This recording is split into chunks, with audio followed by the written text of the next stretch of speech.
Bueno, discúlpenme, tengo la voz un poco mal, pero vamos a hacer todo lo posible para que sea bien claro.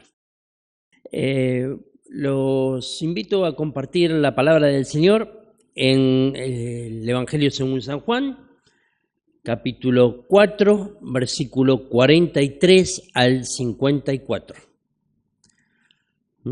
Juan 4, 43 en adelante, hasta terminar el capítulo. ¿Sí? Bueno, hoy somos poquitos, se ve que el Día de la Madre tuvo ese efecto, ¿no? Pero estamos ni más ni menos que los que teníamos que estar. Así que vamos a orar y vamos a comenzar a leer la palabra, ¿sí?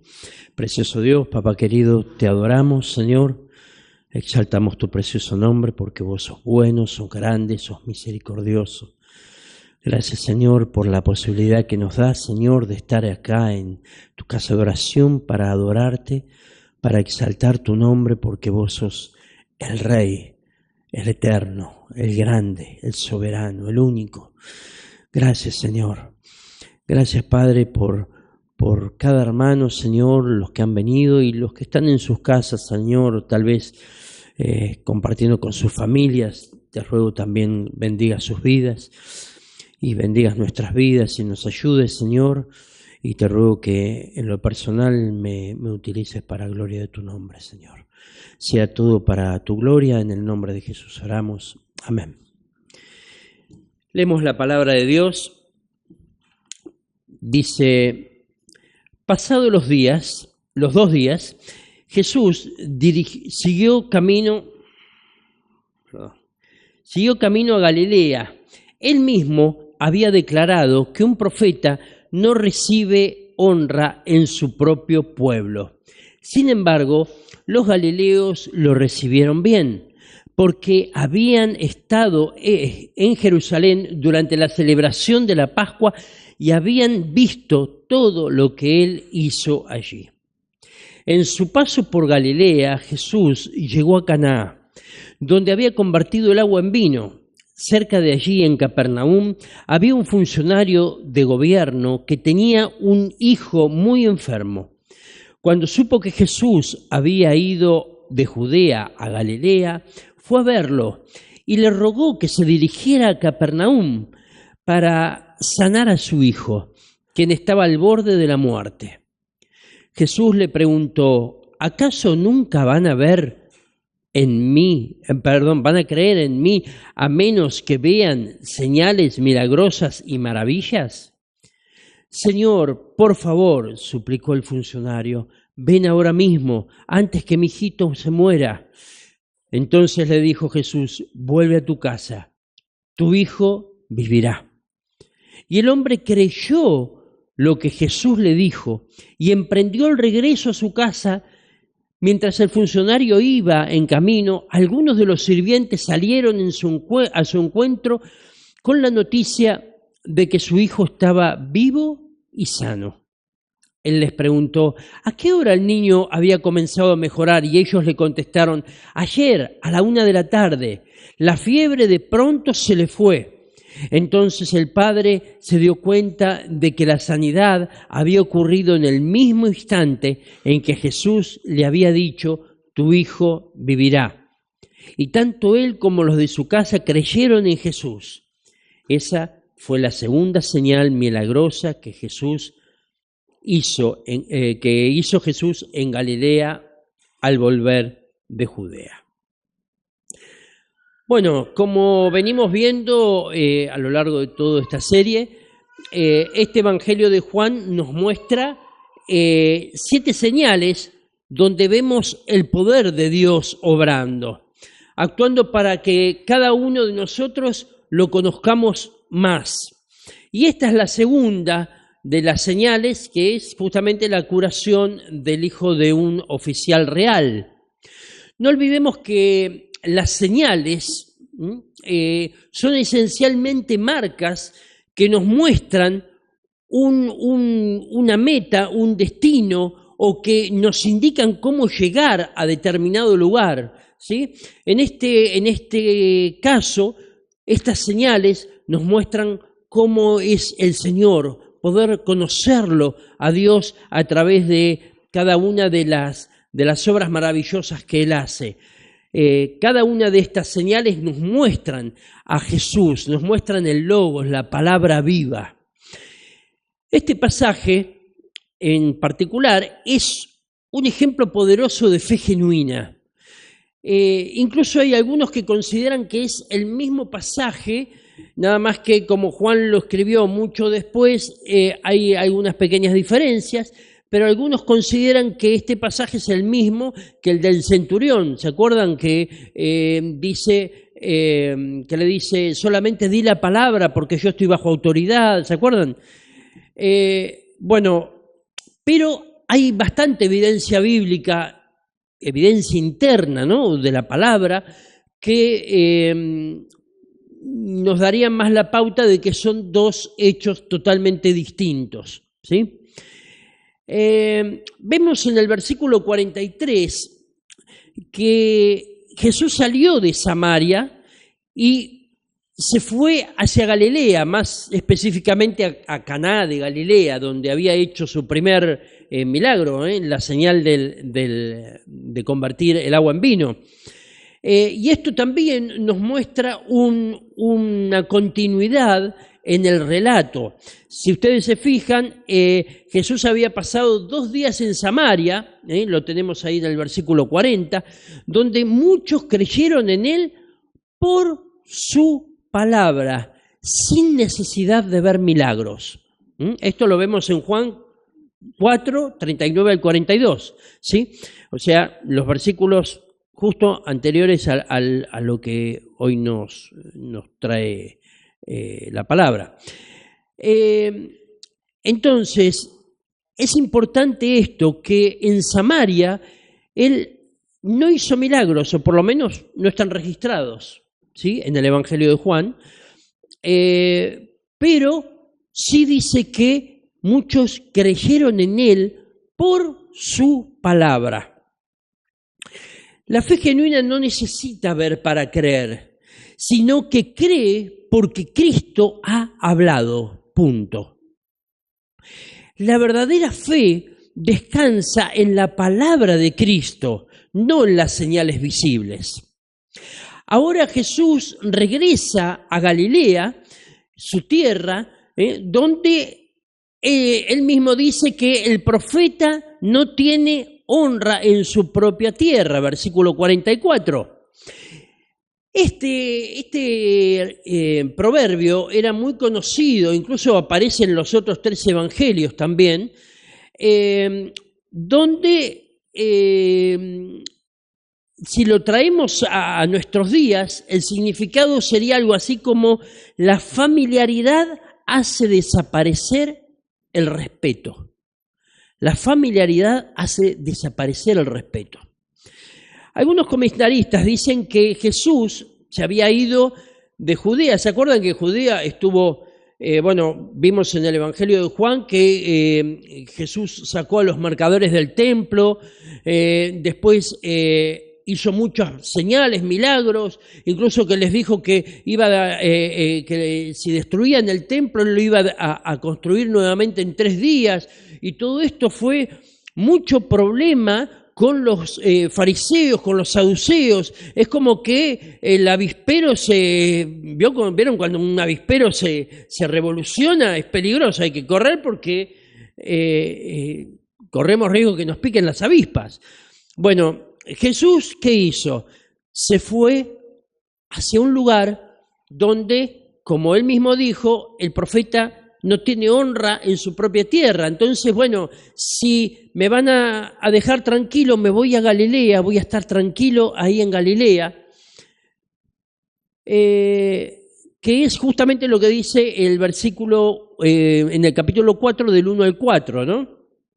Que fue a Galilea para estar con sus discípulos, para poder descansar. ¿Por qué? Porque todavía no había llegado el momento de toda la oposición. Entonces es como que el Señor dijo: me voy, vamos a aquietar un poquito las aguas, ¿no? Pero los galileos al contrario, seguramente Jesús ya lo sabía, pero supongo que los discípulos no. Los galileos los recibieron con gran expectativa, dice. No por quién era Jesús, sino por lo que Jesús hacía. Ellos buscaban los milagros, buscaban las maravillas, buscaban lo que era lo asombroso, lo raro, ¿no? No sé si alguno ha vivido en un pueblo alguna vez, pero normalmente cuando había algún tipo de evento o alguien venía al pueblo, enseguida todo el pueblo se juntaba a ver qué era lo que iba a pasar. Me dice que sí acá. Enseguida todo el pueblo va, a ver, che, ¿te enteraste que va a venir, qué sé yo, fulano? Ah, ¿en serio? ¿A qué hora va a estar? Iba a estar allá en el club a las 3 de la tarde. Todo el mundo iba a las 3 de la tarde al club porque iba a estar el fulano ahí, ¿no? Y por ahí no es que les interesaba lo que iba a decir el fulano, pero era una manera de salir de su rutina, ¿no? Era una manera de ver el espectáculo que generaba todo eso. Y aparte no se olviden que los galileos, como dice justamente, no tenían esa familiaridad que tenía, les hacía perder un poco el respeto hacia el profeta, en este caso a Jesús. ¿Por qué? Porque para los galileos Jesús era el hijo del carpintero, el hijo de José, de María. Muchos de ellos, los mayores, habrán dicho, sí, yo a este pibe lo sacaba porque jugaba la pelota ahí donde estaba el sembrado y entonces lo tenía que correr, porque, ¿no? O cosas así, qué sé yo, qué dirían. O jugaban a la escondida con los chicos, no sé. Pero había una familiaridad, ¿no? Entonces es como que no le daban la relevancia que tenía.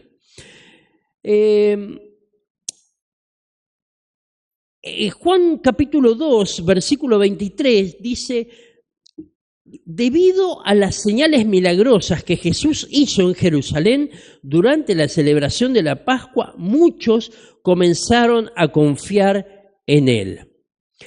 Ellos eran toda esta gente que estaba ahí en ese momento, eran los que habían visto estos milagros, estas maravillas, y que tenían una fe que estaba solamente basado en esto, en los milagros, en las maravillas, no en quién era Jesús, no en lo que Jesús podía transformar sus corazones, ¿no?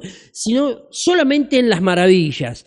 Era una fe que no era estable, una fe que era vacía, hueca, podríamos decir, que cuando Dios se callaba, ellos también se aplacaban porque ya está. ¿Vieron a veces esos hermanos que están atrás del evento, ¿no? ¡Ay, voy a la campaña de fulano! ¡Ay, sí, ahora me voy a la campaña de sultano! No, después me voy, sí, porque en la iglesia de tal está tal... ¿No? Y van de acá para allá buscando a ver el milagro, a ver si alguno se levanta de la silla de ruedas o no, cosas así. Pero cuando Jesús no les habla, cuando Dios no les habla a través de la palabra o algo, su fe empieza a decaer y muchos de ellos dejan de ir a la iglesia porque están tras los milagros, tras las maravillas, tras esas cosas que ellos ven o quieren ver, muchas veces no las ven, ¿no? Bueno, en este ambiente es en el que se da todo este evento de la sanidad del hijo del oficial. Justamente el versículo 43 al versículo 45 nos muestra el contexto en el que se desarrolló esta segunda señal. Ahora, versículo 46, acá ya aparece otro personaje en el relato, un funcionario real, probablemente alguien con mucho poder, con posición, no solamente social, sino política, tal vez un sirviente de Herodes Antipas, el tetrarca de Galilea, Y fíjense ustedes que en el Evangelio, Juan, cuando lo menciona, utiliza una palabrita en griego que es basílicos, que su traducción sería como un pequeño rey, en cuanto a la autoridad en el reino, ¿no? Me refiero. Era una persona con mucha autoridad, pero con una gran necesidad. Ninguna autoridad, nadie ni nada que hubiera en Capernaum podía sanar a su hijito enfermo. Él tenía una gran necesidad.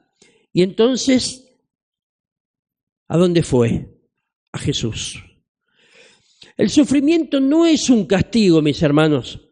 El sufrimiento es una invitación, una oportunidad para conocer a Jesús. Como dice el Salmo 119, 71, dice, el sufrimiento me hizo bien porque me enseñó a prestar atención a tus decretos. ¡Wow! Este funcionario real viajó aproximadamente unos 32 kilómetros, que es la distancia que hay entre Capernaum y Caná, porque había escuchado que Jesús estaba en Caná. Y fíjense que él se humilló, porque estamos hablando de una persona que era muy importante en el reino, pero él se humilló para buscar a Jesús, porque su hijito estaba muriendo. Él no va como autoridad del reino de Herodes, sino que va como un padre desesperado, con un corazón quebrantado, buscando una solución, buscando a Jesús, cuya palabra tiene autoridad y poder para sanar aún a la distancia. Fíjense que él, con la autoridad que tenía, podría haber mandado siervos, podría haber mandado soldados, podría haber mandado a cualquier persona a decirle a Jesús, Jesús, anda porque el oficial te necesita para que sanes a su hijo. Por favor, ¿podés ir? No, él no hizo eso. Su posición social y política no le impidió humillarse y rogar, como dice el pasaje. El dolor tiene la capacidad de romper el orgullo. Dios a menudo usa esa necesidad para acercarnos a Él. Tal vez como oficial del rey, se había enterado de las maravillas que habían sucedido en Jerusalén hacía poco tiempo. Tal vez también había escuchado lo que había pasado en Samaria, que él hablaba, predicaba el Evangelio y muchos se convertían, ¿no? Y no sabemos realmente cómo fue, pero sí sabemos que él fue a Caná a buscar a Jesús. Y a pesar de ser un gentil, recuerden que entre gentiles y judíos no había un trato, ¿sí? Era el trato mínimo indispensable, punto. Ahora, él fue, siendo un gentil y él sabiendo cómo era la situación y conociendo el contexto, fue hasta Caná. Dejó todo de costado, dejó su condición, su posición y simplemente creyó. Y tuvo el valor de pedirle a Jesús que fuera 32 kilómetros. Ojo, en esa época no es que te tomabas el colectivo o ibas... no, Jesús iba caminando, 32 kilómetros. Es un trecho, ¿no? Y le dijo que fuera a Capernaum para sanar a su hijo, porque estaba a punto de morir. Ahora, volvamos. Él era un oficial real, tal vez iba hasta con un séquito que lo iba custodiando, ¿no?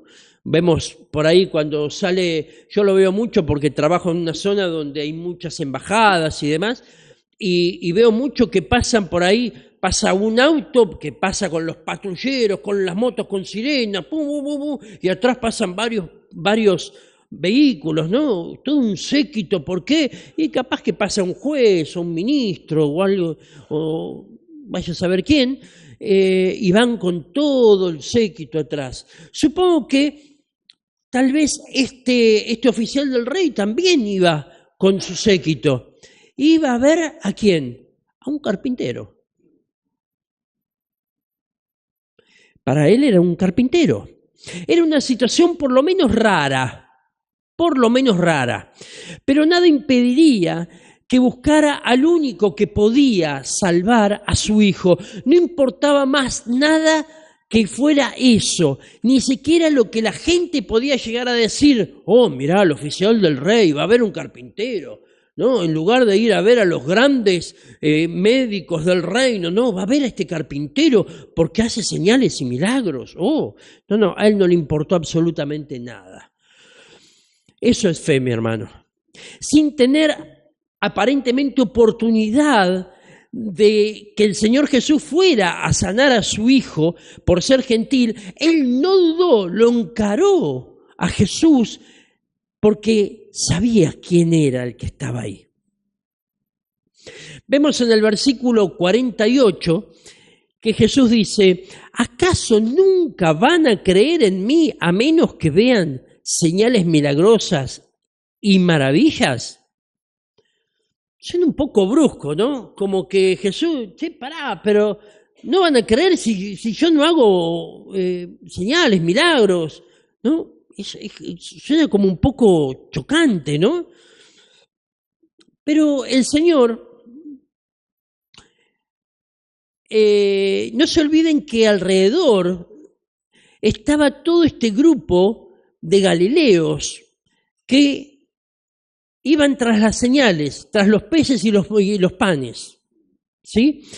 Y estaban expectantes a ver qué iba a decir el Señor cuando el oficial se arrimara, ¿no? Porque de golpe están todos ahí atrás de Jesús y de golpe ven que viene este oficial, ¿no? Y se va, supongo que se iban abriendo paso, ¿no? Porque venía el oficial del real, ¿no? Y llega Jesús, entonces todos estarían en silencio mirando a ver qué iba a pasar acá. Era una situación, ¿no? Y si bien las Escrituras dicen que se lo dijo al oficial real, creo que el mensaje estaba dirigido a los galileos que estaban ahí alrededor, que seguían en la postura de que Jesús era simplemente el hijo de José y de María, el que jugaba acá en el patio, el que andaba, corría, jugaba con los chicos, ¿no? Que ahora creció y ahora está acá, ¿no? Pero el oficial, no, ¿por qué? Porque el oficial tenía cierta fe, de hecho vino desde Capernaum hasta Caná, sabiendo que era muy difícil que Jesús le respondiera lo que él iba a pedirle. Sin embargo, él fue, quiere decir que él, aunque sea un poquito de fe, tenía que Jesús iba a hacer la obra. Cuando Jesús le dice esto, también está probando la fe del oficial. Hermano, ¿vos creés en Jesús solo por los milagros? ¿Por los panes y los peces?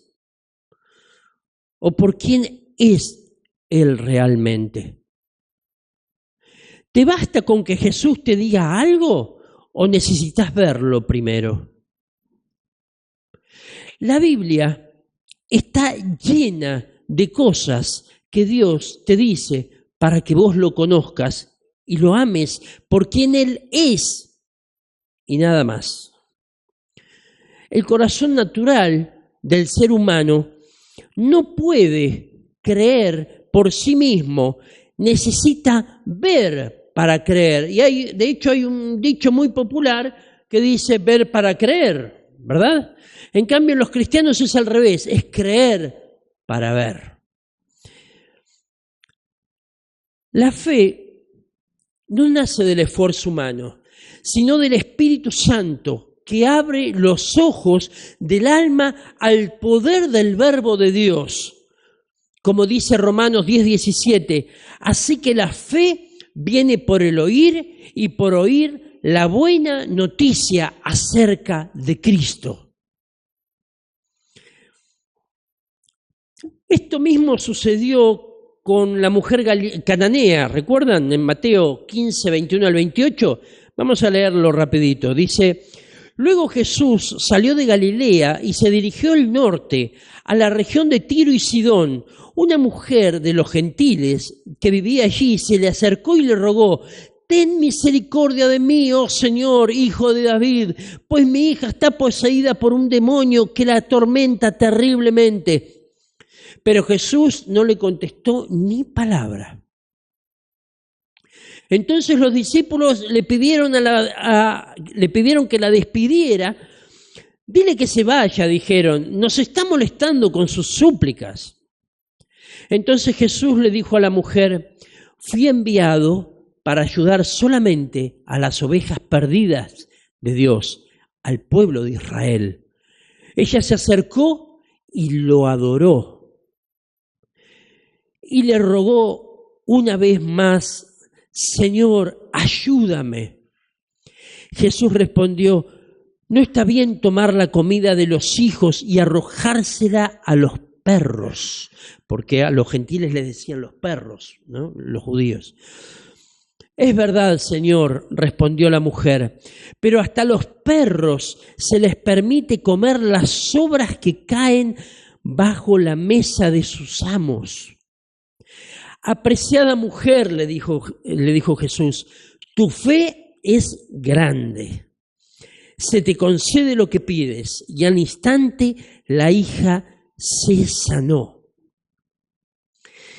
Vemos la mujer cananea como la fe de la mujer cananea y la fe del oficial real, que son, estos dos pasajes comparten muchos puntos en común, ¿no? Por ejemplo, Jesús al principio es como que los rechaza, como que no les da mucha bolilla, pero después ve la fe de ellos y ellos insisten y el Señor les da una palabra y el resultado es el mismo. Ambos casos obtienen lo que venían a pedirle a Jesús.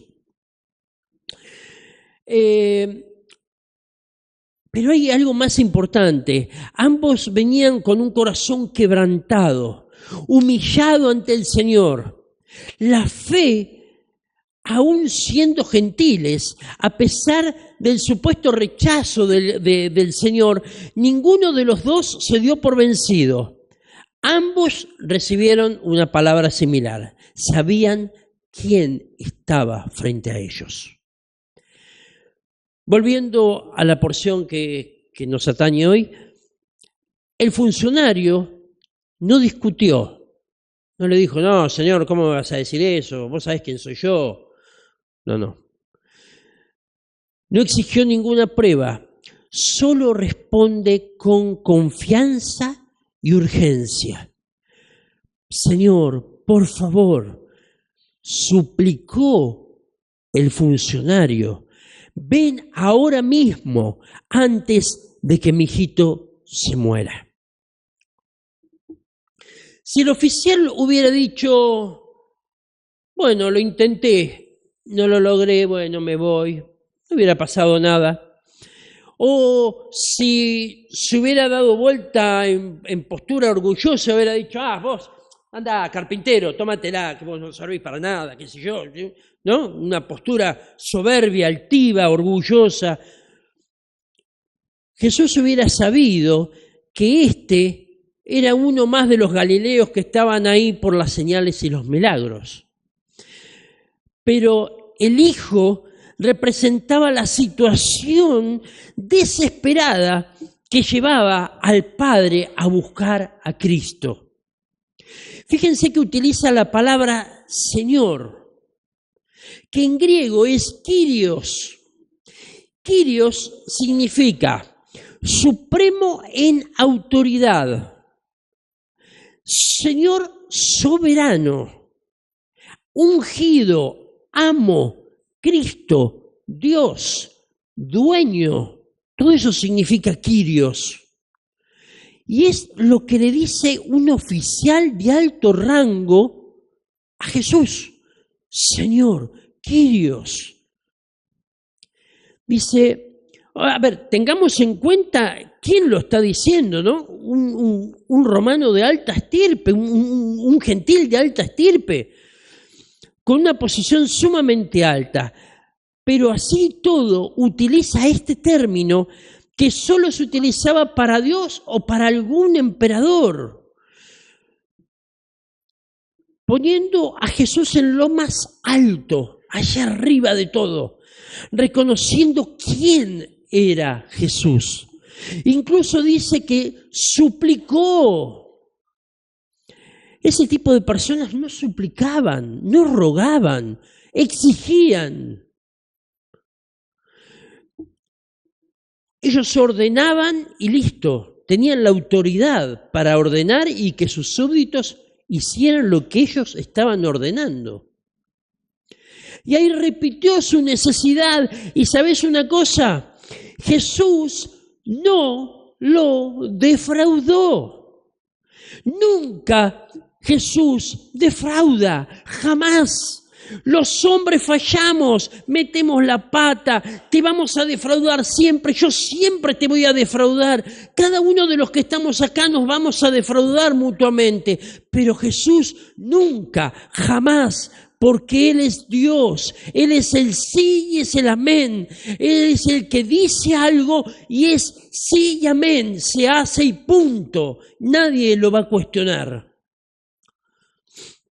Jesús entonces simplemente le dice, ve, tu hijo vive. El hombre, dice el pasaje, que creyó la palabra de Jesús antes de ver la evidencia, porque su hijo estaba a 32 kilómetros, no podía ver qué había pasado. Él no sabía realmente qué había pasado, pero él creyó esa palabra.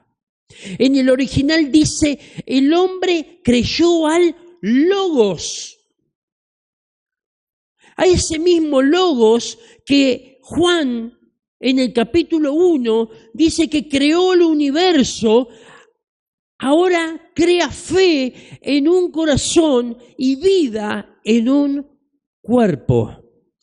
Como dice Santiago 1:18, dice Él, refiriéndose a Dios, de su voluntad nos hizo nacer por la palabra de verdad. Nos hizo nacer por la palabra de verdad. Esa misma palabra que nos regenera, que nos vivifica, que nos sostiene día a día, esa misma palabra. Tal vez fue difícil para el hombre darse vuelta y confiar ciegamente en la palabra que le había dado el Señor, ¿no? Tener esa seguridad de que su hijito iba a vivir, que iba a estar sano. Pero él tuvo fe en el dador de la vida, en el Rey soberano. Siempre tenemos que creer que lo que Dios nos dice en su palabra es 100% verdad y que Dios mismo respalda su palabra. Dios respalda su palabra. Este es el corazón del pasaje. Fe que confía en la palabra de Cristo. Aun cuando los ojos todavía no ven el resultado. La verdadera fe se demuestra cuando confiamos en la palabra de Cristo, en su autoridad absoluta, sin necesidad de pruebas visibles. Cuando el Señor nos hizo nacer de nuevo, nos dio también la fe para creer que Él vivió, murió, sufrió, resucitó por cada uno de nosotros, tomando nuestro lugar, ¿sí? Dándonos la potestad de ser hechos hijos de Dios, por el solo hecho de creer. Ahora, no tenemos pruebas físicas, No tenemos pruebas científicas de esto. ¿Alguno la tiene? ¿Alguno puede mostrarme una prueba científica de que es un hijo de Dios? ¿De que ha sido redimido por la palabra de Dios? ¿De que ha sido perdonado por Dios de todos sus pecados por la sangre de Cristo? ¿Verdad que no? No tenemos una prueba tangible, pero fe es la certeza de lo que se espera, la convicción de lo que no se ve. Hebreos 11:1, ¿quién no sabe ese versículo, no? Ahora, es mucho mayor esa palabra que nos da el Señor que cualquier certificado que podamos tener. ¿Por qué? Porque esa palabra es la que nos dijo que somos hijos del Dios soberano, y si Dios así lo dijo, es así y punto. No hay lugar a duda. A veces Dios nos hace esperar un poco con la respuesta a nuestras oraciones, pero en el momento exacto nos confirma su amor, su gracia y misericordia para con nosotros. La Biblia nos dice, no dice cuándo, mejor dicho, cuánto tiempo había caminado el oficial volviendo a Capernaum antes de que salieran los siervos a confirmarle. No dice cuánto tiempo fue ese tiempo, pero yo supongo, porque la palabra no dice nada de esto, supongo que habría cierta incertidumbre en el corazón de este gentil, ¿sí? Porque no sabía lo que había pasado allá en la casa. Es normal que podamos dudar un poco, porque somos pecadores con millones de falencias. ¿Se acuerdan, Pedro, cuando Jesús venía caminando por el agua? Y Pedro le dijo, Señor, si eres tú, manda que yo camine. Y el Señor le dijo, vení, Pedro. Pedro se bajó, empezó a caminar. ¡Oh! Está firme. Y por ahí empezó a mirar las circunstancias. ¿Y qué pasó? Dudó. Estaba Jesús ahí, él estaba caminando arriba del agua y dudó. Pero ¿saben una cosa?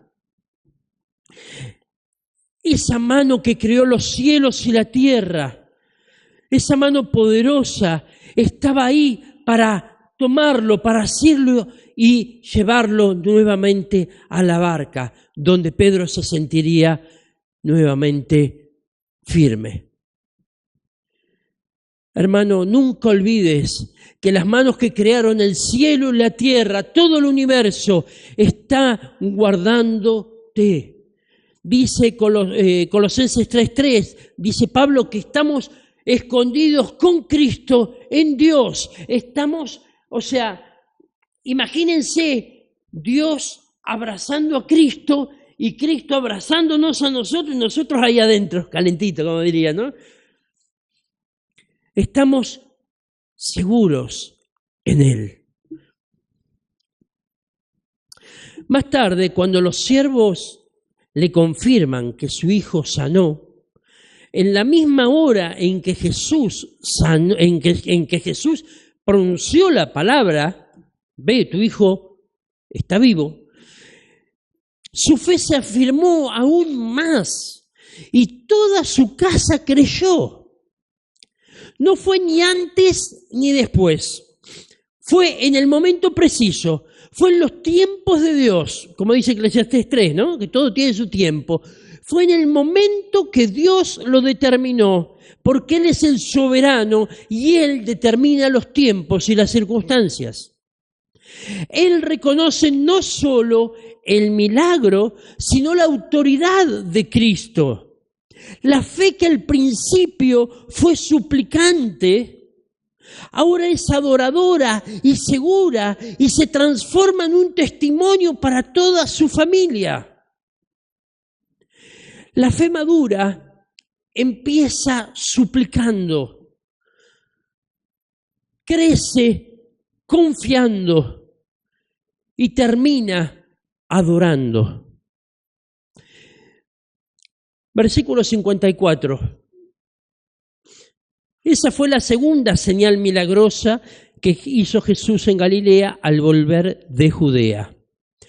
Una necesidad llevó a una señal para que Jesús mostrara quién era Él. Y un hombre con la fe que Dios mismo le había dado al oficial, creyó que Jesús supliría su necesidad.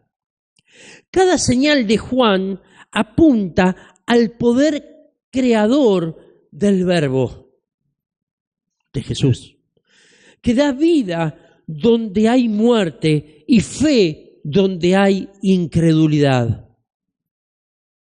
La fe no es solo para esperar un milagro, sino descansar en la voz de Jesús que dice: tu hijo vive. Tu situación está en mis manos. Confía en mí. Y esto es para nosotros, mis hermanos. Nuestra fe muchas veces es débil, pequeña o grande, fuerte, no importa. Lo importante es el objeto de nuestra fe, Cristo, quien nos dio esa fe que tenemos. Cree en su palabra, descansá en su promesa. Caminá confiando aunque no lo veas. La fe genuina camina en obediencia, aunque los ojos no puedan ver el milagro todavía. Mis hermanos, cada uno de nosotros somos milagros andantes. Estábamos muertos en nuestros delitos y pecados. Y ahora, gracias a la gracia misericordiosa de Dios, que nos escogió desde antes de la fundación del mundo, nos hizo nacer de nuevo, nos limpió con su sangre preciosa, nos hizo nueva criatura, nos dio fe para creer. Y ahora podemos estar aquí, caminando, creciendo, confiando, adorándole al que vive y reina, y creyendo que pronto vamos a estar con Él.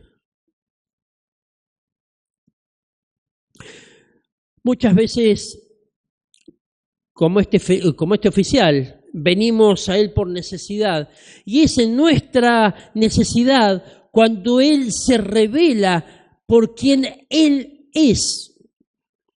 Cuando Jesús se revela, su palabra es tan viva en nosotros que nos transforma y nos ayuda a confiar en Él, aunque no veamos resultados.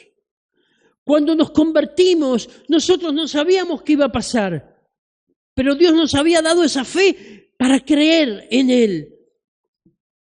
Y Él hizo la obra, Él hizo el milagro, y ahora lo podemos ver. Mejor dicho, ahora lo estamos viendo porque todavía no vimos nada de lo que Él realmente ha hecho en nosotros. Cuando estemos en su presencia, ahí vamos a ver con amplitud la obra gloriosa, eterna, majestuosa del Cordero de Dios en la cruz del Calvario. El funcionario real fue con una necesidad a Jesús. Y él sabía quién era Jesús, porque le llamó Señor, Kyrios. Entonces, cuando Jesús dijo la palabra, la creyó y luego vio el milagro. Creer para ver. Jesús nos enseña que su palabra tiene el mismo poder ayer, hoy y por los siglos. Cuando Él dice vive, algo muerto recobra vida. Un cuerpo como el de Lázaro, una esperanza como el de este oficial, un corazón como el nuestro. ¿Qué necesidad tenés en esta mañana, mi hermano? Presentásela a Cristo. Vení a Él y mirá al dador de la vida, al que tiene poder. Mirá su belleza, su amor, su gloria. Míralo a Él, no por lo que Él hace, sino por quien Él es. Dios no escatimó a su propio Hijo, sino que lo entregó por cada uno de nosotros. ¿Cómo no nos dará con eso todas las demás cosas? Dice Pablo. Cada necesidad es una oportunidad para ver quién es Cristo, para conocerlo más, para amarlo, para ver su maravillosa gracia que esta mañana nos extiende a través del glorioso Evangelio. Vamos a orar. Padre precioso, eterno Rey, Señor, nos postramos a tu presencia, Señor, porque vos sos el Kyrios, el glorioso, el eterno, el grande, el yo soy. Señor, sabemos que vos sos el Señor. Y a veces nuestra humanidad, nuestra condición, Señor, nos impide ver tu majestad, tu gloria. Señor, enséñanos a confiar en tu palabra, en todo lo que tu palabra nos dice, Señor. Cuando no veamos señales, hacenos recordar que vos mismo, Señor Jesús, sos la señal perfecta del amor de Dios Padre. Danos la fe del oficial, de la mujer cananea, Señor, que creyeron y caminaron por tu promesa, Señor. Que nuestra casa, al ver tu fidelidad, crea también en vos, Señor. Dios mío, te necesitamos, Padre. Ten misericordia de nosotros y ayúdanos, Señor, a creer tu palabra, a creerte a vos, Señor, para poder ver. Hemos visto tanto, Señor. Tu gloria. Cada día, Señor, podemos verla, levantarnos, pero queremos ver más, Señor. Ayúdanos a creer lo que tu palabra nos enseña. Ayúdanos a creer y a entender quién es el Verbo que vive y reina, que está sentado a la diestra tuyo, Señor. Espíritu Santo, ayúdanos. Te necesitamos, Señor. Y te damos infinitas gracias porque vos sos el soberano Rey, el Dios todopoderoso, el majestuoso, el que creó los cielos y la tierra, el que abrió el mar rojo para que su pueblo pasara. El Señor, el Kyrios, y nuestro papá, nuestro amado, el que redimió nuestra alma por pura gracia y misericordia. Padre, te damos muchas gracias en el precioso nombre de Jesús. Amén. Amén.